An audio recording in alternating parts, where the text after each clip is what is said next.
Fumée, chapitre 5. Monsieur Goubariov, chez lequel j'ai eu tout à l'heure le plaisir de vous voir, commença-t-il, ne m'a pas nommé. Si vous le permettez, je vais le faire moi-même. Je m'appelle Patougine, conseiller de cour en retraite. J'ai servi à Pétersbourg, au ministère des Finances. J'espère que vous ne trouverez pas étrange. Je n'ai généralement pas l'habitude d'aborder ainsi les gens, mais avec vous... Ici, Patougine resta court et priait le garçon d'apporter un petit verre de kirsch. Pour prendre courage, ajouta-t-il en souriant. Litvinov examina avec une attention redoublée ce dernier personnage et se dit aussitôt « Celui-ci n'est pas comme les autres ». En effet, il était fort différent. C'était un homme aux larges épaules, avec un grand buste sur de courtes jambes, une tête tout ébouriffée, des yeux très intelligents et très mélancoliques, ombragés par d'épais sourcils, une bouche régulière, de mauvaises dents et un de ces nez foncièrement russes, que l'on appelle communément pommes de terre. Il paraissait maladroit, sauvage, mais évidemment ce n'était pas un homme ordinaire. Il était vêtu sans recherche. Une large redingote l'enveloppait comme un sac, et sa cravate était de travers. Loin de prendre en mauvaise part sa subite confiance, Litvinov en fut secrètement flatté. Il était évident que cet homme n'avait pas coutume de converser ainsi avec des inconnus. L'impression qu'il fit sur Litvinov était singulière. Il lui inspirait à la fois de l'estime, de la sympathie et une sorte de compassion involontaire. « Je ne vous dérange donc pas » répéta-t-il d'une voix douce, un peu enrouée, qui allait on ne peut mieux à toute sa figure. « Comment donc » repartit Litvinov. « Je suis au contraire charmé. »« Vraiment ? Eh bien moi aussi.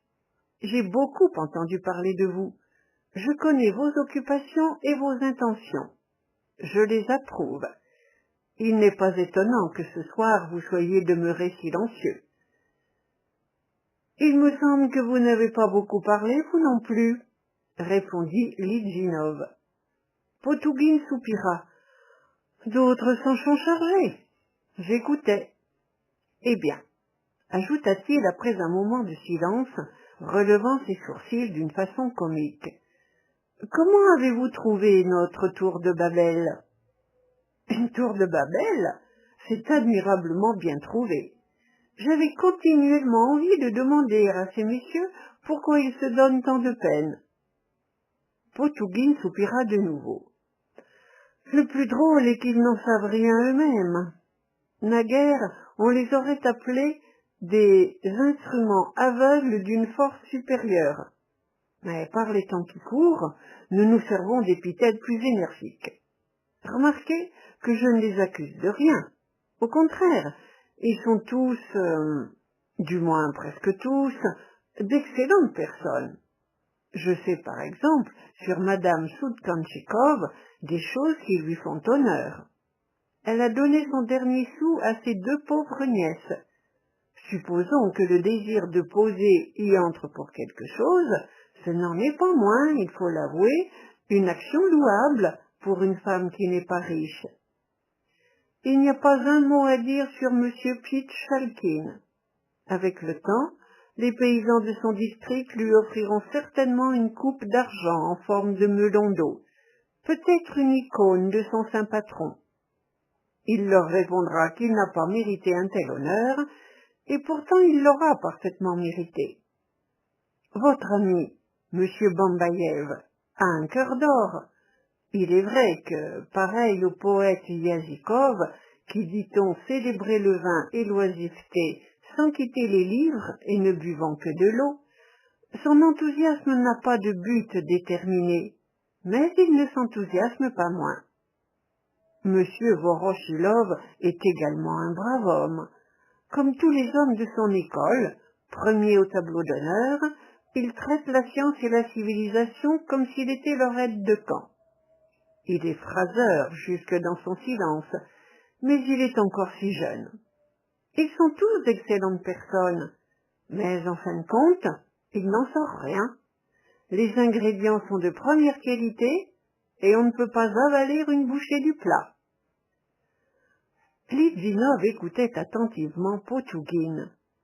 Sa manière de s'exprimer, sans précipitation et avec assurance, révélait en lui un homme qui possédait l'art comme le goût de l'éloquence. En effet, il aimait et savait parler.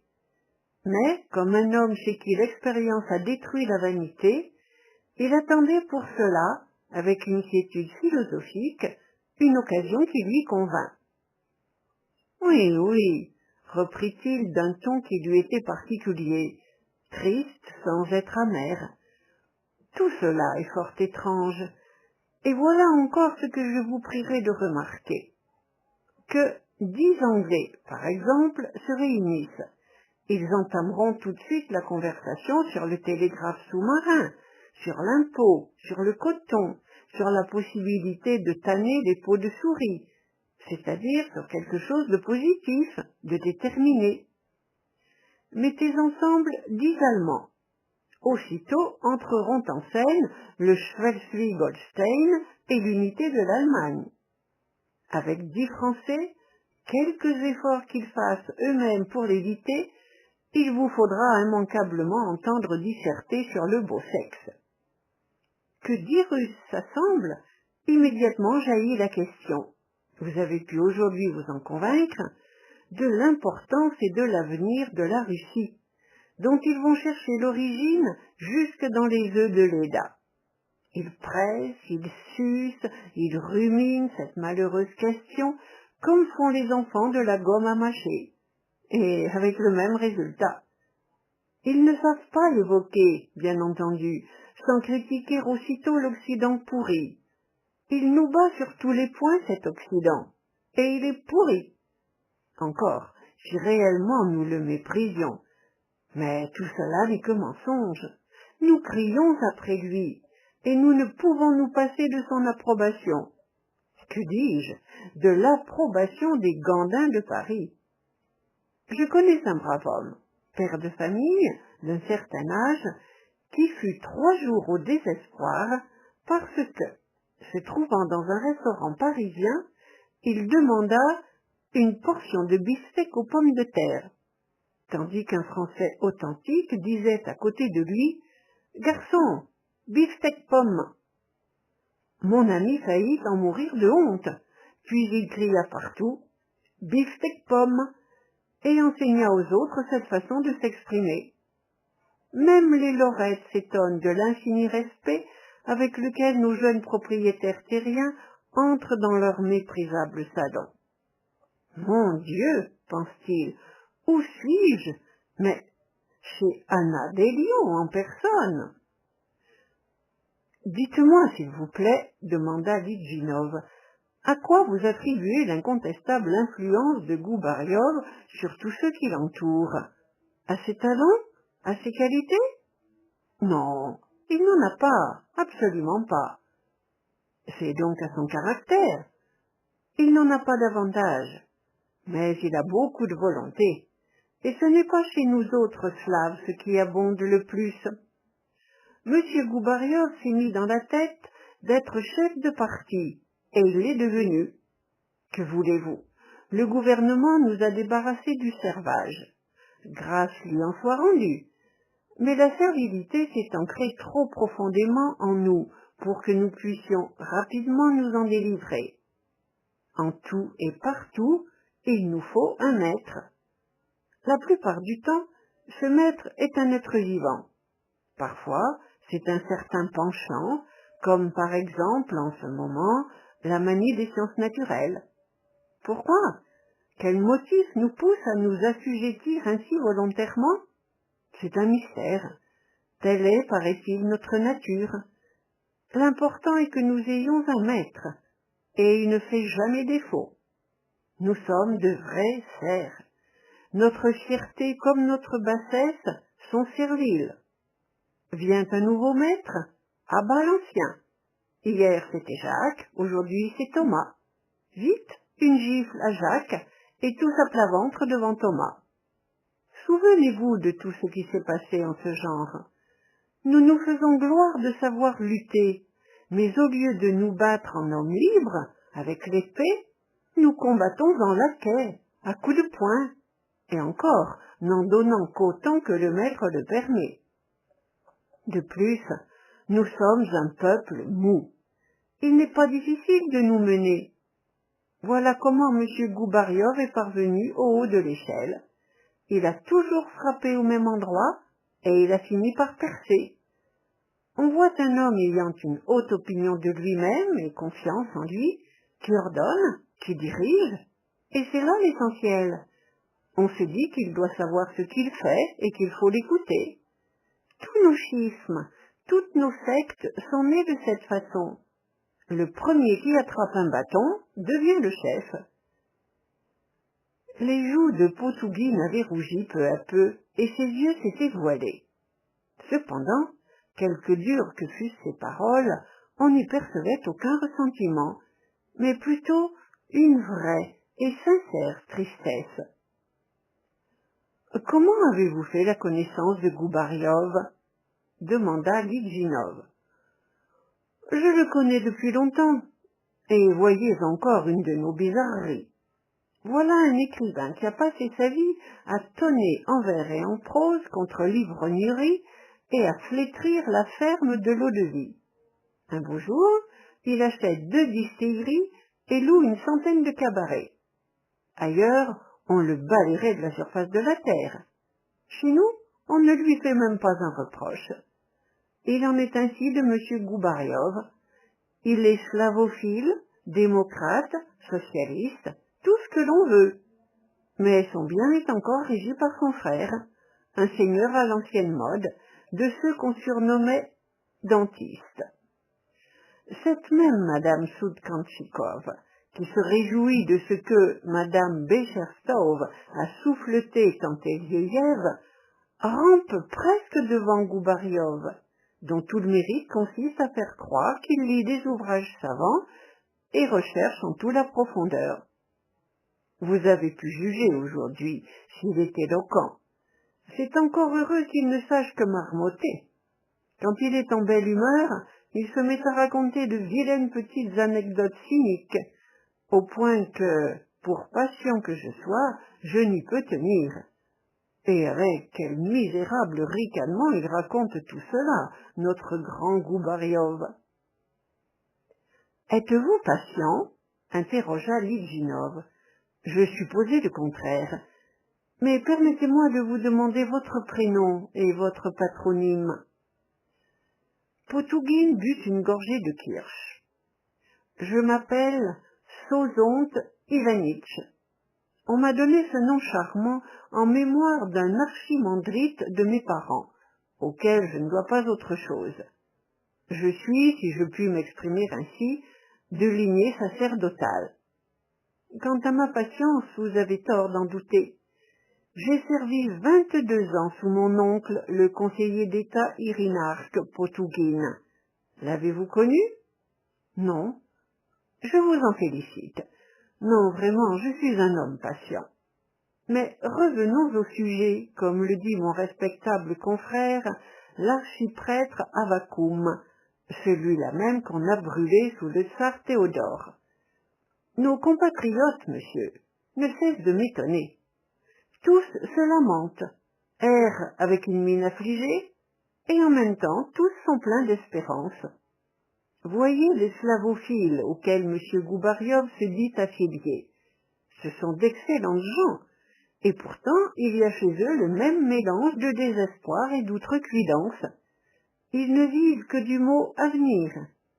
Tout viendra à son heure, mais en réalité rien ne vient, et durant 10 grands siècles, la Russie n'a rien inventé, ni dans le domaine de la politique, ni dans celui des arts, ni dans celui de la science, ni même dans celui de l'industrie. Mais attendez, prenez patience, tout viendra. Pour quelle raison, permettez-moi de m'en informer?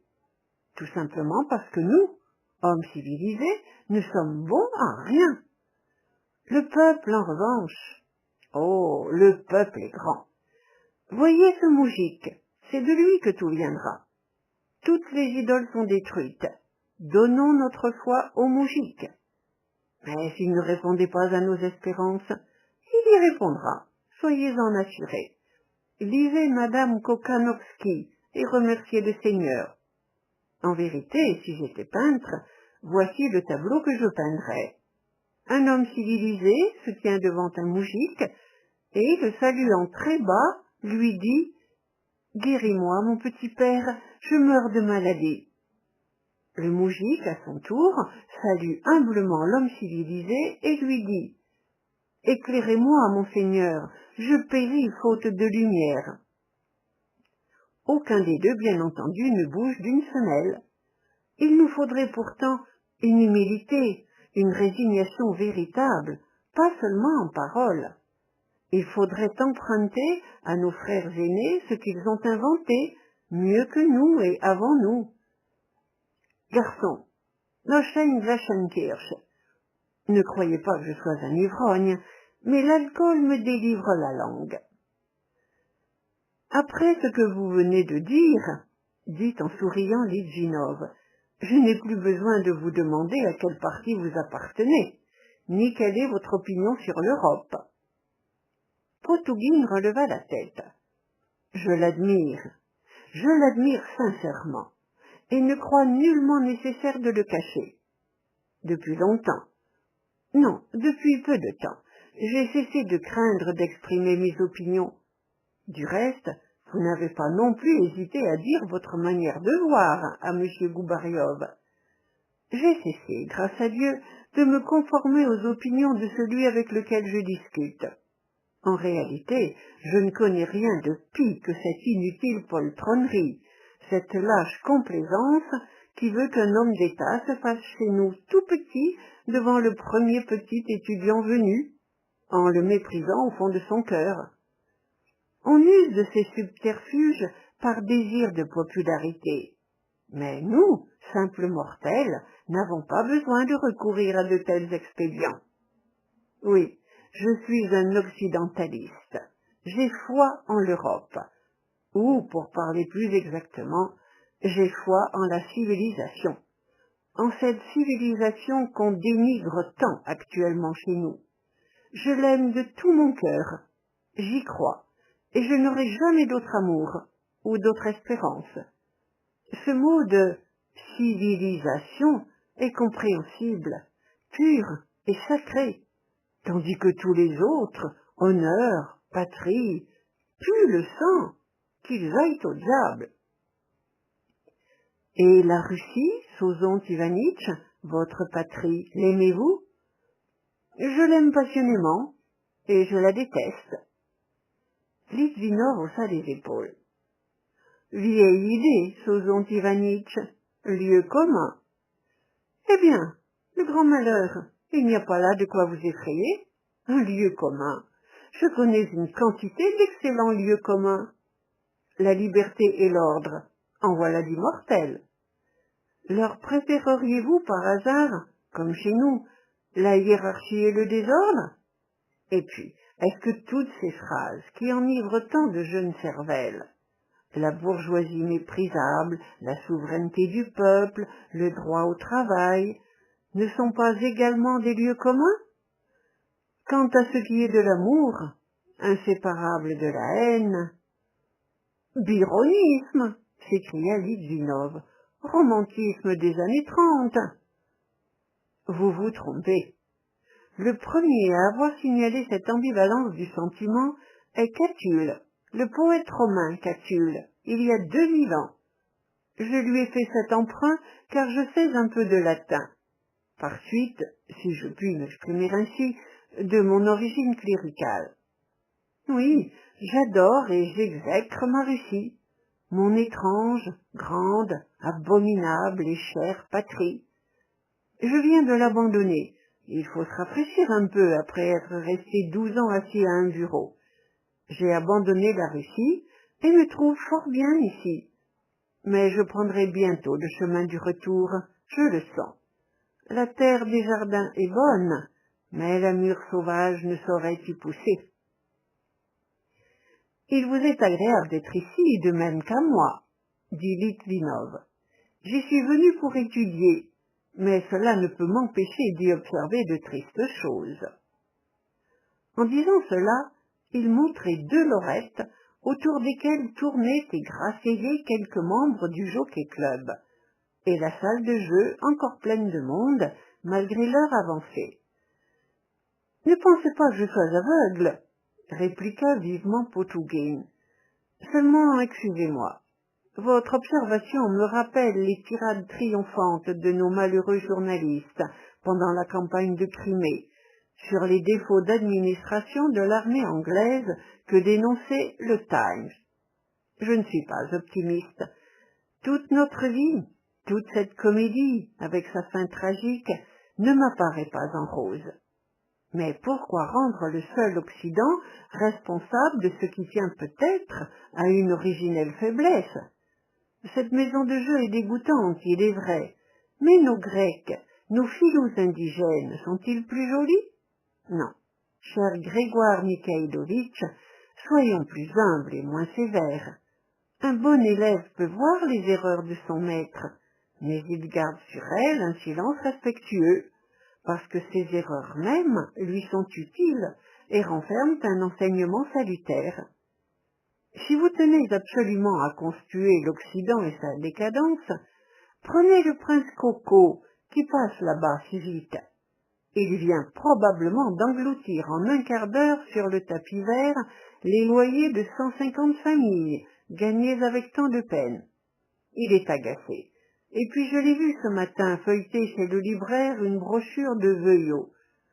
Vous aurez là un charmant interlocuteur. Permettez, dit précipitamment Litvinov en voyant Potougine se lever.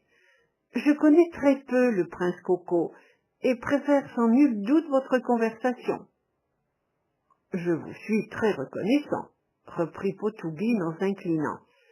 Mais voilà déjà longtemps que je cause avec vous, ou plutôt que je parle tout seul, et vous avez peut-être vous-même remarqué qu'on finit par avoir un peu honte de son bavardage quand on ne reçoit pas de réplique. Cela va bien ainsi pour une première rencontre. Au revoir. Je vous le répète, je suis charmé d'avoir fait votre connaissance. Mais attendez, Sozont Ivanitch, dites-moi où vous demeurez et combien de temps vous comptez rester ici. Cette question sembla l'embarrasser. Je resterai bien encore une semaine à Baden. Nous nous retrouverons ici, chez Weber ou chez Marx. Je pourrai aussi passer chez vous. Quoi qu'il en soit, je voudrais savoir votre adresse. Oui, mais voilà ce qu'il y a, je ne suis pas seule. Vous êtes marié? Quelle idée! Comment peut-on parler ainsi sans réfléchir? Non, mais j'ai avec moi une jeune personne. Ah, fit Litvinov sur un ton d'excuse. Elle n'a que 6 ans, ajouta Potougine. C'est une orpheline, la fille d'une dame, d'une amie proche. Il vaut mieux que nous nous rencontrions ici. Adieu. Il enfonça son chapeau sur sa tête ébouriffée et s'éloigna rapidement vers l'allée de Lichtental. Chapitre 6. Singulier personnage, pensait Litvinov en regagnant son hôtel. Il faudra le retrouver. Il entra dans sa chambre. Une lettre était sur sa table. « C'est de Tania », se dit-il avec joie. Mais la lettre venait de la campagne, de son père. Litvinov brisa un épais cachet armorié et se disposait à lire, lorsqu'il fut frappé par une odeur pénétrante, très agréable, qui ne lui était pas inconnue. Il se retourna et aperçut sur la fenêtre, dans un verre, un bouquet d'héliotropes. Litvinov le considéra non sans surprise, le toucha, le sentit. Cela lui rappelait vaguement quelque chose de très éloigné, mais qu'était-ce? Il ne pouvait le déterminer. Il sonna le domestique et lui demanda d'où venaient ces fleurs. Le domestique lui répondit qu'elles avaient été apportées par une dame qui avait refusé de se nommer et avait seulement dit que Erzluitenhoff devinerait certainement par ses fleurs qui elle était. Litvinov sembla de nouveau se souvenir de quelque chose. Il questionna le domestique sur la tournure de cette dame. Elle était grande, élégamment vêtue et portait un voile. « Ce doit être une comtesse russe », ajouta le garçon. « Pourquoi le supposez-vous ? Elle m'a donné 2 florins. » Litvinov le renvoya et resta ensuite longtemps devant la fenêtre à réfléchir. Il finit enfin par s'impatienter et reprit la lettre de la campagne. Son père y répondait ses plaintes habituelles. Il l'assurait que le blé ne se vendait à aucun prix, que les paysans n'obéissaient plus et qu'apparemment on approchait de la fin du monde.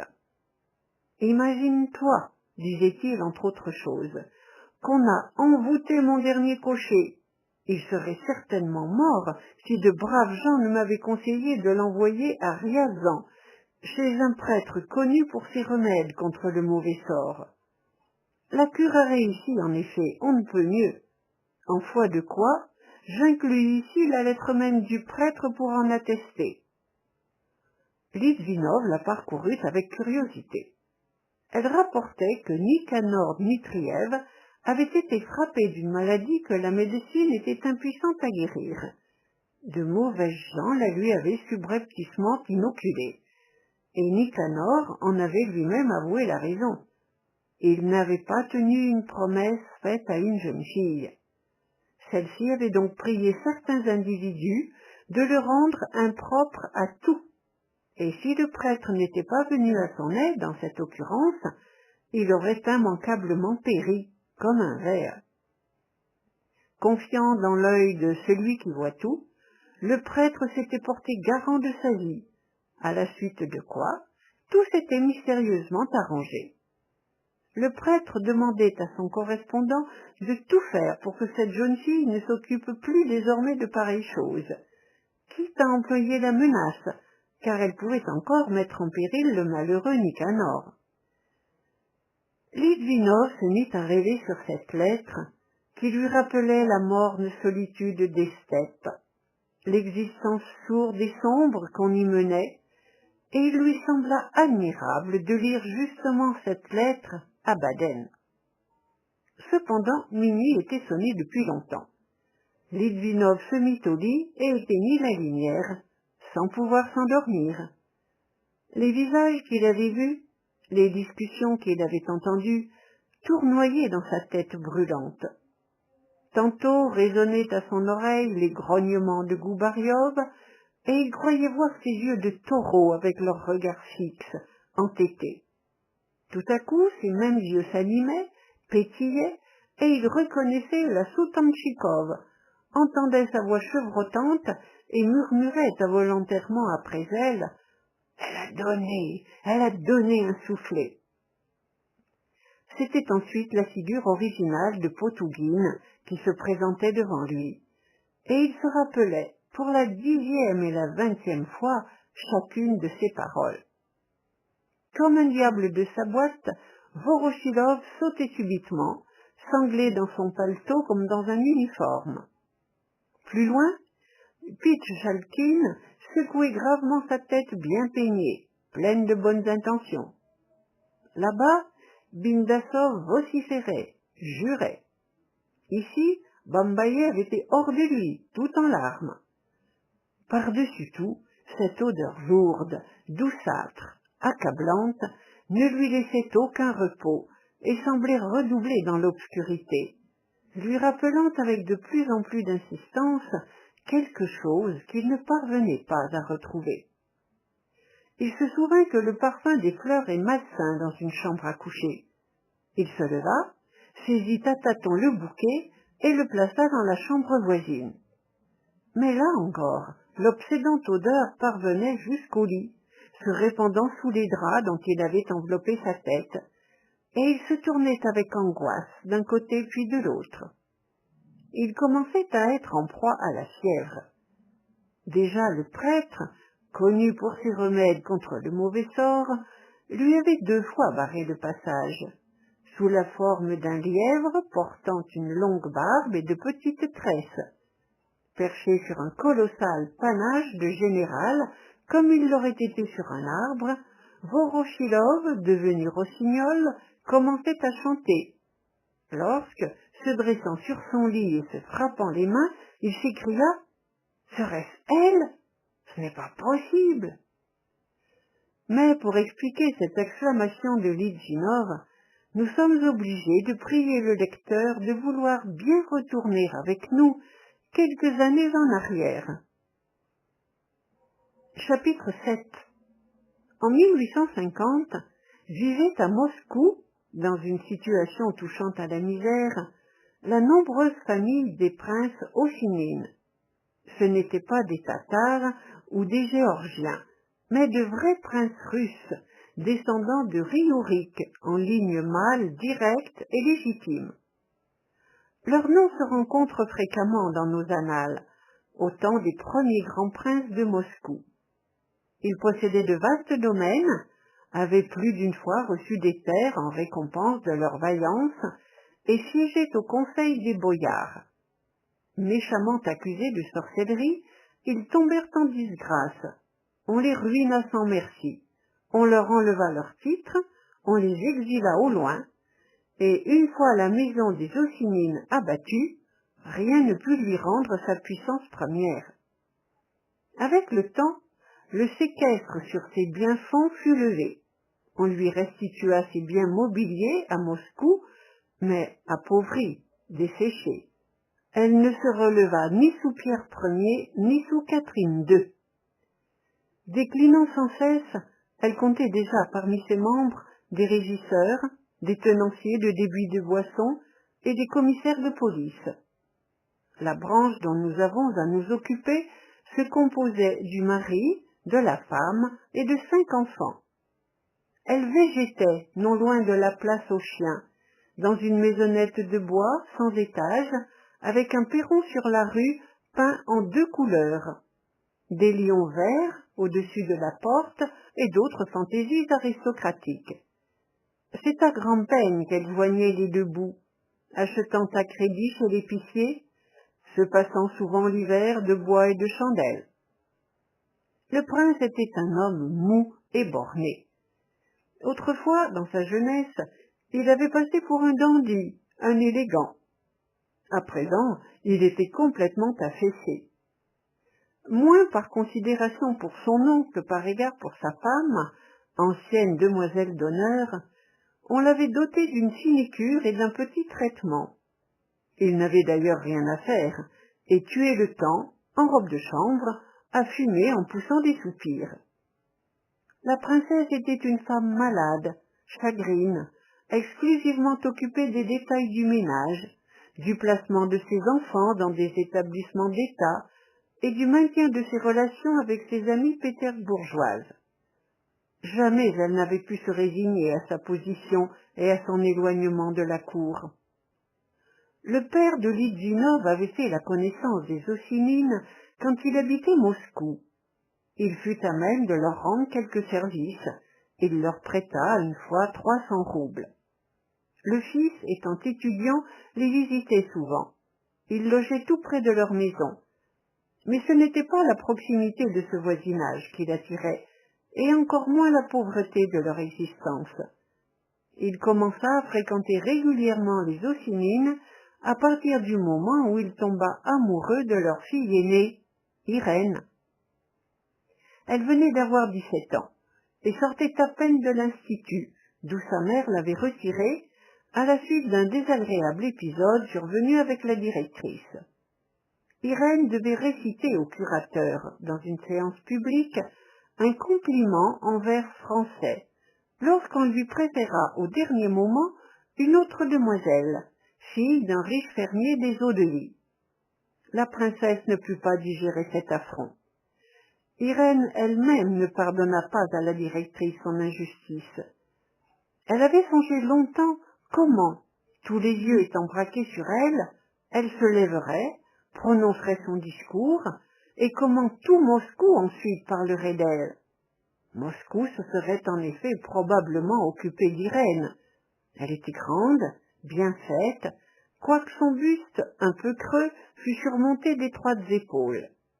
Elle avait une peau d'un blanc mat, rare à son âge, pure et lisse comme la porcelaine, des cheveux blonds et épais, dont quelques mèches étaient plus claires que les autres. Admirablement réguliers, les traits de son visage n'avaient pas encore tout à fait perdu cette expression de candeur inhérente à la première jeunesse. Mais, dans l'inclinaison nonchalante de son beau cou, dans son sourire ni languissant ni distrait, on devinait une nature nerveuse.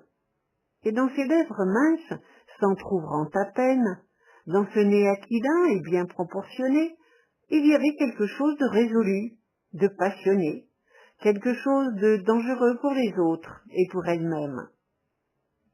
Ses yeux gris foncé à reflets verdâtres, longs et voilés comme ceux des divinités égyptiennes, avec des cils rayonnants, des sourcils altiers et fins, avaient réellement quelque chose de fascinant. L'expression de ses yeux était étrange. Il semblait regarder au loin, inlassablement, avec mélancolie. À l'Institut, Irène était considérée comme une des meilleures élèves pour son intelligence, mais elle avait un caractère inconstant, autoritaire et fantasque, ce qu'on nomme une mauvaise tête. Une de ses maîtresses lui avait prédit que ses passions la perdraient. « Vos passions vous perdront ». Une autre lui reprochait en revanche sa froideur glaciale et l'appelait une jeune fille sans cœur. Les camarades d'Irène la trouvaient hautaine et secrète. Ses frères et sœurs la redoutaient. Sa mère n'avait nulle confiance en elle, et son père ne se sentait pas à l'aise lorsqu'elle fixait sur lui son regard énigmatique. Mais elle n'en inspirait pas moins à ses parents un involontaire sentiment de respect, non point pour ses capacités, mais pour je ne sais quel vague espoir qu'elle faisait naître en eux. « Tu verras, Praskovie Danilovna, » dit un jour le vieux prince, lâchant un moment sa pipe. « Irène nous tirera d'affaire. » La princesse se fâcha et répondit à son mari qu'il avait des expressions insupportables. Puis elle se prit à rêver et dit entre ses dents « Oui, ce ne serait pas mal si nous pouvions sortir de l'ornière. » Irène jouissait dans la maison paternelle d'une liberté presque sans limite. On ne la gâtait pas, on l'évitait un peu, mais on ne la gênait en rien. C'était là tout ce qu'elle désirait. Quand il se passait une scène par trop humiliante, lorsqu'un marchand venait crier qu'il était là de réclamer ce qu'on lui devait, et que les domestiques se joignaient à lui pour abreuver leur maître d'injures honteuses, leur reprochant de n'avoir plus les moyens d'être ce qu'ils prétendaient, Irène ne fronçait pas même les sourcils, ne bougeait pas de sa chaise, mais un méchant sourire glissait sur son visage devenu sombre, et pour ses parents, ce sourire était plus amer que toute espèce de reproche. Ils se sentaient coupables malgré eux vis-à-vis de cet être qui semblait avoir eu droit dès sa naissance à la richesse, au luxe et à tous les hommages. Litvinov s'éprit d'Irène aussitôt qu'il la vit. Il n'avait que 3 ans de plus qu'elle. Mais pendant longtemps, il ne put parvenir ni à gagner sa sympathie, ni seulement à attirer son attention. On aurait dit qu'il l'avait offensée, qu'elle conservait profondément le souvenir de cette offense sans pouvoir la lui pardonner. Il était alors trop jeune et trop timide pour comprendre ce qui pouvait se cacher sous cette irritation, sous cette dédaigneuse rigueur. Souvent, oubliant ses leçons et ses cahiers, il s'asseyait dans le salon délabré des Ossinines et jetait à la dérobée un regard sur Irène. Son cœur se remplissait d'une lente et pesante amertume. Et elle, l'air fâché et ennuyé, se levait, traversait la chambre, le regardait froidement comme s'il avait fait partie du mobilier, haussait les épaules et croisait les bras. Ou bien, durant toute une soirée, elle affectait de ne pas le regarder, même en s'adressant à lui, lui refusant l'aumône d'un coup d'œil. Ou enfin, elle prenait un livre et ne le quittait plus, fronçait le sourcil, se mordait les lèvres, puis tout à coup demandait à haute voix à son père ou à son frère comment dire « patience » en allemand. Il essaya de sortir de ce cercle enchanté où il s'épuisait en vain, comme un oiseau pris au piège. Il quitta Moscou pendant une semaine, mais il faillit en devenir fou de désespoir et d'ennui, et revint chez les Ossinines tout pâle et défait. Par une singulière coïncidence, Irène avait aussi notablement maigri pendant son absence. Son visage avait un peu jauni, ses joues s'étaient creusées. Elle ne l'en accueillit pas moins avec un redoublement de froideur, se faisant une joie maligne de la lui bien marquer, comme s'il avait encore augmenté la mystérieuse offense dont il s'était rendu coupable envers elle. Elle le tourmentait ainsi depuis 2 mois, lorsque tout vint à changer. L'amour éclata comme un incendie, se répandit comme une pluie d'orage. Un jour, il se souvint longtemps de ce jour, il était de nouveau assis à une fenêtre dans le salon des Ossinines, regardant sans but dans la rue. Un cruel dépit le rongeait. Il se méprisait lui-même et ne pouvait pourtant pas s'arracher de sa place. Si une rivière avait coulé sous la fenêtre, il se serait élancé dedans avec horreur, mais sans regret. Irène se plaça non loin de lui et se tint immobile, en silence. Depuis plusieurs jours déjà, elle ne lui avait soufflé mot et n'avait du reste parlé à personne. Elle demeurait assise, les bras croisés, paraissant indifférente à tout ce qui se passait dans la maison, promenant lentement autour d'elle des regards étonnés. Ce supplice finit par n'être plus supportable. Litvinov se leva et, sans prendre congé, se mit à chercher son chapeau. « Restez !» dit tout à coup Irène à voix basse. Litvinov tressaillit. Il ne reconnut pas cette voix tout d'abord. Quelque chose d'extraordinaire s'était révélé dans ce seul mot. Il leva la tête et demeura stupéfait. Irène le regardait avec tendresse. « Restez !» répéta-t-elle. « Ne vous en allez pas, j'ai à vous parler. » Et baissant encore la voix, « Ne partez pas, je le veux. » Sans rien comprendre, sans se rendre compte de ses mouvements, il s'approcha d'elle, lui tendit la main. Elle lui donna les siennes, puis sourit, se leva brusquement, se détourna, et sans cesser de sourire, sortit de la pièce. Au bout de quelques minutes, elle revint avec sa sœur cadette, lui jeta de nouveau un long regard et le fit asseoir à côté d'elle. Elle ne put d'abord rien dire. Elle soupirait et rougissait. Prenant enfin courage, elle le questionna sur ses occupations, ce qui ne lui était jamais arrivé. Le soir, elle s'excusa à plusieurs reprises de n'avoir pas su l'apprécier jusqu'à ce jour, l'assura qu'elle était devenue tout autre, le surprit par des saillies républicaines.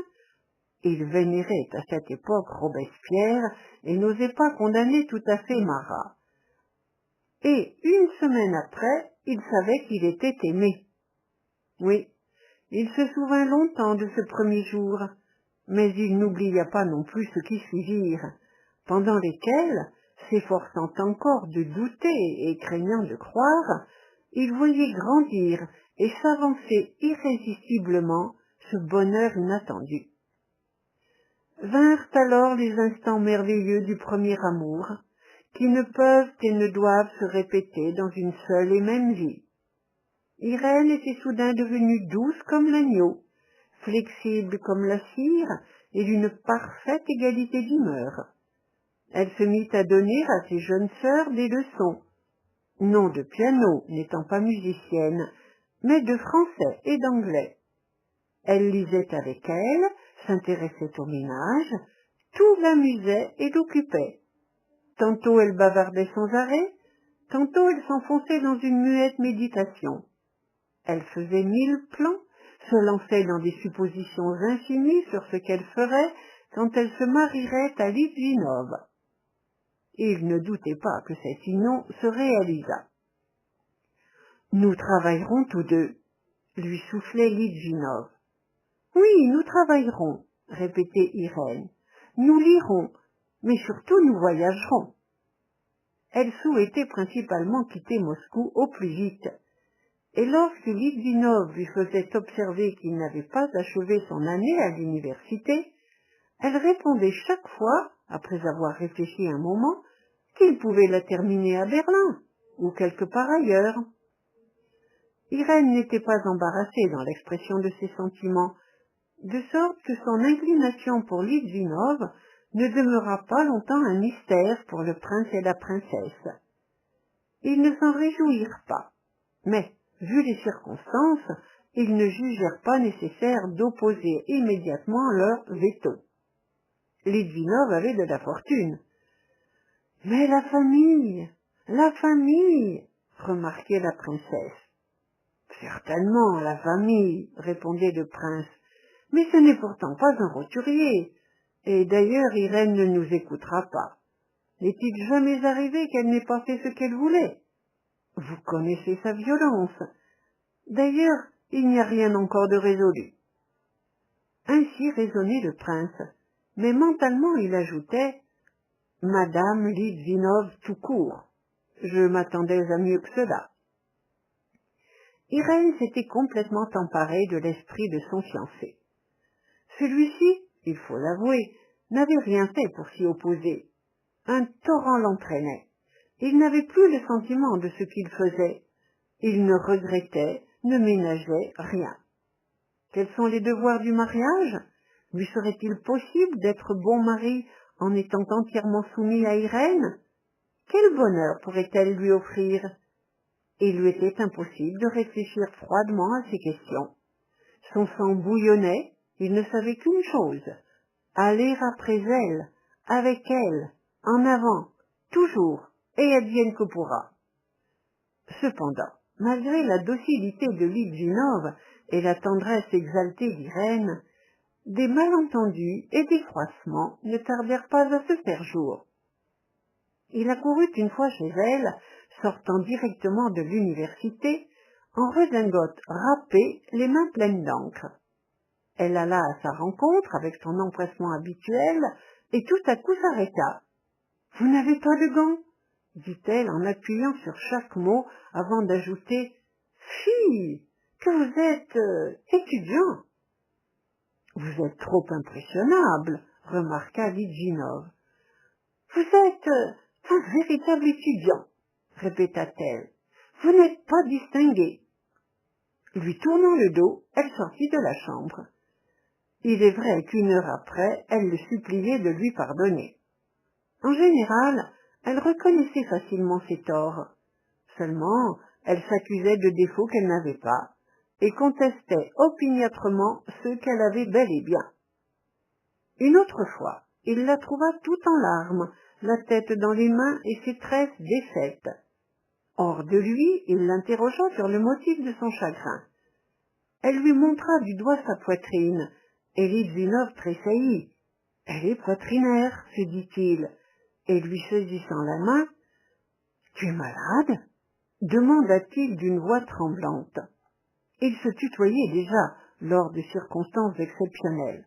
« Je cours chercher le docteur. » Irène ne le laissa pas achever, et frappant du pied avec dépit, « Je suis très importante, mais cette robe, est-ce que vous ne comprenez pas ?»« Qu'est-ce?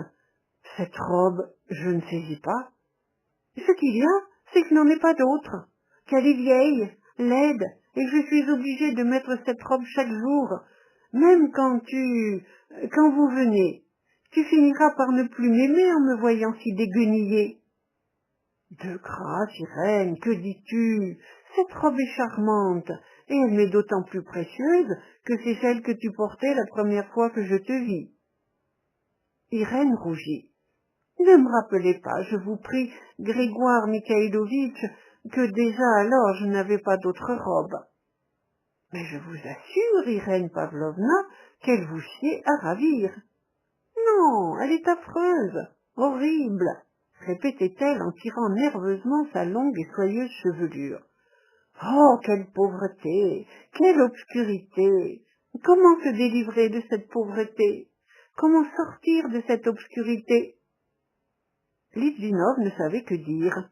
Il s'éloigna quelque peu. Tout à coup, Irène sauta de sa chaise et, posant ses deux mains sur ses épaules, elle approcha de lui son visage. Ses yeux, encore humides, étincelaient de bonheur. « Mais tu m'aimes, n'est-ce pas, même avec cette abominable robe ?» Litvinov se jeta à ses genoux. « Ah » murmura-t-elle, « aime-moi, mon ami, mon sauveur !» Les jours s'écoulaient ainsi, les semaines passaient, et bien qu'aucune discussion formelle n'ait eu lieu, bien que Litvinov ajournât toujours sa demande, attendant un ordre d'Irène, celle-ci lui avait fait un jour observer qu'ils étaient ridiculement jeunes et qu'il convenait d'ajouter quelques semaines à leurs années. Tout cependant touchait à un dénouement. Leur proche avenir se dessinait de plus en plus nettement, lorsque advint un événement qui dissipa tous ses plans, comme le vent emporte la poussière sur les grands chemins. Chapitre 8. Cet hiver-là, la cour vint à Moscou. Ce n'était qu'une succession de fêtes qui se terminèrent par l'habituel grand bal à l'Assemblée de la noblesse. La nouvelle en parvint, sous forme d'une annonce dans la gazette de police, jusqu'à la petite maison de la place aux chiens. Le prince fut le premier à s'en émouvoir. Il décida immédiatement qu'il fallait y aller et y conduire Irène, qu'il serait impardonnable de laisser échapper cette occasion de contempler ses souverains, et qu'il y avait là une sorte de devoir pour la vieille noblesse. Il insista là-dessus avec une chaleur qui ne lui était pas ordinaire. La princesse, qui était jusqu'à un certain point de son avis, n'était préoccupée que de la dépense. Mais Irène s'opposa formellement à ce projet. « C'est inutile, je n'irai pas », répondait-elle à tous les arguments de ses parents. Son entêtement prit de telles proportions que le vieux prince se décida à prier Litvinov de tâcher de la persuader, de lui faire comprendre qu'il ne convenait pas à une jeune fille de fuir le monde, qu'il fallait subir cette épreuve, alors que déjà personne ne la voyait nulle part. Litvinov se chargea de lui exposer ses raisons. Irène le considéra si fixement qu'il en fut troublé, puis, jouant avec les bouts de sa ceinture, elle répondit tranquillement « C'est vous qui désirez cela ?»« Oui, je suppose, » balbutia Litvinov. « Je suis de l'avis de votre père.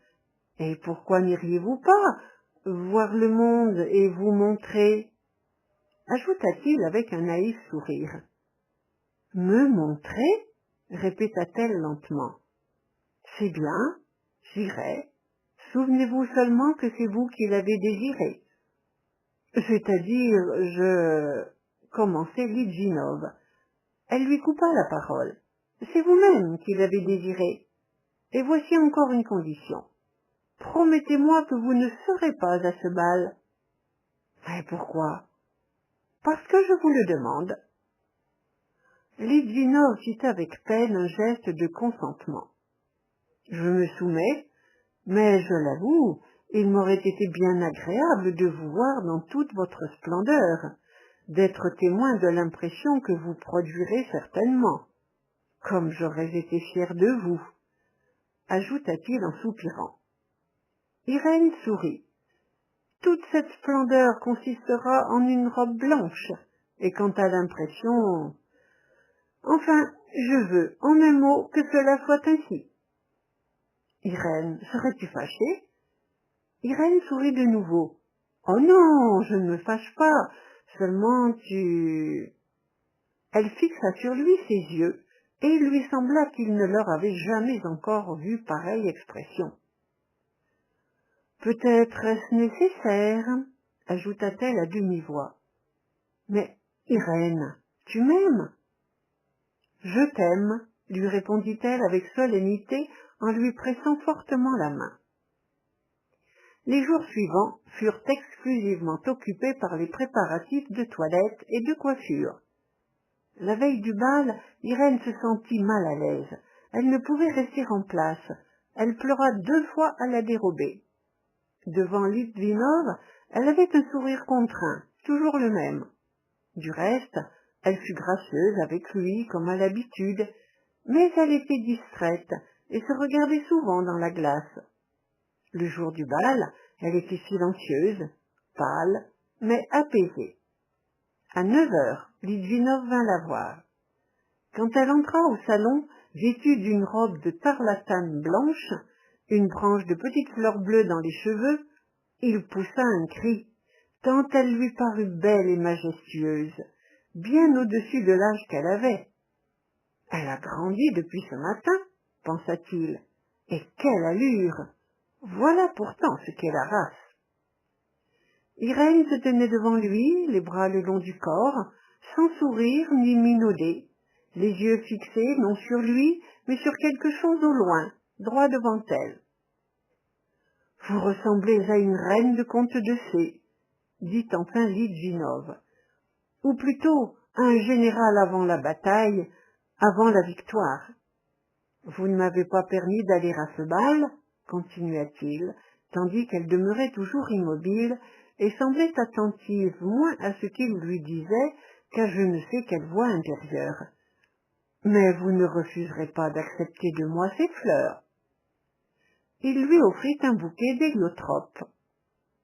Elle jeta sur Litvinov un regard rapide, tendit la main et saisissant l'extrémité de la branche qui ornait sa tête, lui dit « Veux-tu ? Un mot seulement. J'arracherai tout cela et je resterai à la maison. » Litvinov sentit son cœur bondir. Irène arrachait déjà la guirlande. « Non, non, pourquoi cela ?» dit-il précipitamment. « Je ne suis pas égoïste. Pourquoi te priver lorsque je sais que ton cœur... » « Alors n'approchez pas, vous chiffonneriez ma robe, » répondit-elle à la hâte. Litvinov se troubla. « Vous prendrez le bouquet ?» demanda-t-il. « Sûrement, il est ravissant, et j'aime beaucoup son parfum. Merci, je le conserverai en souvenir. De votre première sortie, de votre premier triomphe. » Irène se regarda dans la glace par-dessus l'épaule de Litvinov, s'élevant à peine sur la pointe des pieds. « Suis-je vraiment si belle? N'êtes-vous pas trop galant ?» Litvinov se confondit en louanges, mais Irène ne l'écoutait déjà plus, et approchant le bouquet de son visage, elle se mit de nouveau à regarder au loin, avec ses yeux étranges qui s'étaient assombris, agrandis, tandis que les bouts de ses rubans, soulevés par un léger souffle d'air, s'agitaient comme des ailes attachées à ses épaules. Le prince fit son apparition, en cravate blanche et habit noir râpé, le ruban de Saint-Vladimir de la médaille de la noblesse attaché à la boutonnière. À sa suite, entra la princesse en robe de soie chinée, taillée à l'ancienne mode.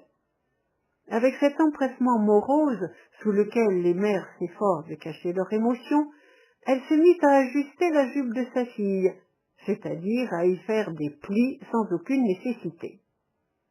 Les roues d'une voiture de louage, traînées par 2 ridelles à poils longs, se mirent à grincer sur la neige gelée près du perron. Un minuscule laquais, affublé d'une invraisemblable livrée, accourut de l'antichambre et annonça sur le ton du désespoir que la voiture était avancée. Après avoir béni les enfants qui restaient à la maison, le prince et la princesse, enveloppés de leurs pelisses, se dirigèrent vers le perron. Irène les suivit en silence, à peine couverte d'un vilain petit manteau pour lequel il professait une haine implacable. En les reconduisant, Litvinov espérait attraper un regard d'Irène, mais elle s'assit dans la voiture sans daigner tourner la tête. Vers minuit, il passa sous les fenêtres de l'Assemblée. Des rideaux rouges n'empêchaient pas les innombrables bougies d'éclairer toute la place, encombré d'équipages, et l'on entendait au loin les accords insolemment joyeux des valses de Strauss. Le lendemain, à 1 heure, Litvinov entra chez les Ossinines. Il ne trouva à la maison que le prince, qui lui annonça tout de suite qu'Irène avait mal à la tête, qu'elle était couchée et ne se lèverait pas avant le soir, ajoutant que cette indisposition n'était pas d'ailleurs extraordinaire après un premier bal. « C'est très naturel, vous savez, dans les jeunes filles, » ajouta-t-il en français, à l'étonnement de Litvinov, qui remarqua à ce moment que le prince n'était pas en robe de chambre selon son habitude, mais en redingote. « Et comment, poursuivit Ossinine, ne pas tomber malade après les événements d'hier ?»« Des événements ?» balbutia Litvinov. « Oui, des événements, de vrais événements. Vous ne sauriez vous imaginer, Grégoire Mikhaïlovitch, quel succès elle a eu. Toute la cour l'a remarqué. Le prince Alexandre Fyodorovitch a dit que sa place n'était pas ici et qu'elle lui rappelait la comtesse de Devonshire, vous savez, la célèbre comtesse. Le vieux comte Blasenkramp a déclaré hautement qu'Irène était la reine du bal et a exprimé le désir de lui être présentée. À moi aussi il a été présenté, c'est-à-dire qu'il m'a dit qu'il se souvenait de m'avoir vu hussard et m'a demandé où je servais maintenant. Un homme très amusant, ce comte, et quel adorateur du beau sexe. Que vous dirais-je? On ne laissait pas un instant de repos à mon épouse. Nathalie Nikitishna elle-même s'est entretenue avec elle. Que voulez-vous de plus? Irène a dansé avec tous les meilleurs cavaliers. On m'en a tant amené que j'en ai perdu le compte. Imaginez-vous que tout le monde nous entourait. À la mazurka, ce n'est qu'elle qu'on choisissait. Un diplomate étranger, apprenant qu'elle était moscovite, a dit à l'empereur « Sire, décidément c'est Moscou qui est le centre de votre empire. » Un autre diplomate ajouta « C'est une vraie révolution, sire. Révélation ou révolution, quelque chose dans ce genre. Ouais, je vous assure, c'était quelque chose d'extraordinaire. » Mais Irène Pavlovna, demanda Litvinov dont les pieds et les mains se glaçaient pendant ce discours, s'est-elle amusée? Paraissait-elle satisfaite? Certainement qu'elle s'est amusée. Il n'aurait pu manquer que cela qu'elle ne fût pas satisfaite. Du reste, vous le savez, on ne peut pas facilement savoir ce qu'elle pense. Tous me disaient hier, comme c'est surprenant, jamais on ne dirait que mademoiselle votre fille en est à son premier bal. Le comte Reisenbach, entre autres, vous le connaissez sûrement. Non, je ne le connais pas et ne l'ai jamais vu. Il est cousin de ma femme. Je ne le connais pas. C'est un Richard, un chambellan. Il vit à Pétersbourg. C'est un homme à la mode. En Livonie, il mène tout à sa guise. Jusqu'à présent, il ne se souciait guère de nous, mais je ne lui en veux pas. J'ai l'humeur facile, vous ne l'ignorez pas. Eh bien, ce comte Reisenbach s'est assis auprès d'Irène. Il n'a pas causé avec elle plus d'un quart d'heure, et il a dit ensuite à la princesse « Ma cousine, votre fille est une perle, c'est une perfection. » Tous me félicitent d'avoir une telle nièce. Après cela, je l'observe. Il s'approche d'un très haut personnage, lui parle sans quitter des yeux Irène, et le haut personnage la regardait aussi. Ainsi, Irène Pavlovna ne se montrera pas de la journée, demanda de nouveau Litvinov. Non, elle a un violent mal de tête. Elle m'a chargé de vous saluer et de vous remercier pour votre bouquet, qu'on a trouvé charmant. Elle a besoin de repos. La princesse est allée faire des visites, et moi aussi. Le prince toussa, embarrassé d'avoir achevé son discours. Litvinov prit son chapeau, dit qu'il ne voulait pas le déranger, qu'il repasserait plus tard prendre des nouvelles, et se retira. À quelques pas de la maison des Ossinines, il vit un élégant coupé s'arrêter devant la guérite d'un agent de police. Un laquais, dans une éclatante livrée, négligemment penché sur le siège, lui demanda où demeurait le prince Paul Vassilievitch Ossinine. Litvinov regarda dans la voiture. Elle était occupée par un homme d'environ 50 ans, de complexion sanguine, au visage ridé et arrogant, avec un nez grec et des lèvres méchantes, enveloppé d'une pelisse de castor, avec toutes les apparences d'un personnage occupant un poste élevé.